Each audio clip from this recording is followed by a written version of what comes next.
कहने लगे आप तो जानते हो शिवराज जी, मैं जब पूछ के बताऊंगा। अब ऐसा सरकार चलती क्या? शिवराज किसी से पूछने जाता है, नुकसान हुआ डंके की चोट, मैंने बुलाया तो उन्होंने निकालो 2000 करोड़ रुपया रख दो किसानों के लिए, कहीं पूछने जाता हूँ क्या मैं? लेकिन ऐसी हालत कर दी कि जब तक मैडम का इशारा ना हो जाए तब तक भैया हिल ही नहीं सकते, हिल ही नहीं सकते। और हालत ये कर दी कि श्री राहुल गांधी जी जो अध्यादेश पारित किया सरकार ने, प्रधानमंत्री, जब प्रधानमंत्री विदेश में हो और उस अध्यादेश को देखो, अगर कोई असहमति थी तो फोन करके कह देते, अगर मुझसे असहमति है मेरी पार्टी में मुझे बता दो तो भैया ये मत करो, हम तुरंत मान लेंगे। उनसे ये नहीं कहा, पत्रकारों को बुलाया और अध्यादेश फाड़ के फेंक के कहा कि मैं इसको रद्दी की टोकरी में डालता हूं।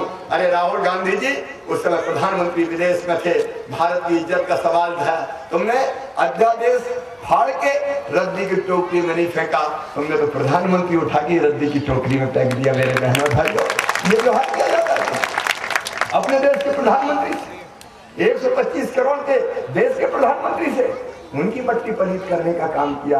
और इसलिए किया कि मैडम सोनिया गांधी को अपने बेटे को स्थापित करना है कि कैसे बेटा आगे आ जाए।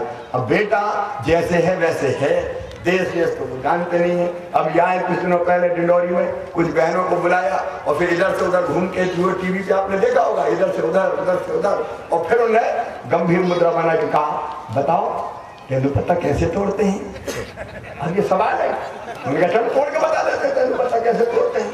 अब इनको देश की समस्याओं की समझ नहीं है, इनको तो ये पता नहीं कि प्याज जमीन के नीचे लगता है कि ऊपर लगता है, भिंडी ऐसे लगती कैसे लगती है, यही पता नहीं। ये देश चलाएंगे, कह रहे हैं हम ब्लू प्रिंट बना रहे हैं, भारत का ब्लू प्रिंट। अरे 60 साल में ज्यादा तुम ब्लू प्रिंट नहीं बना पाए रे।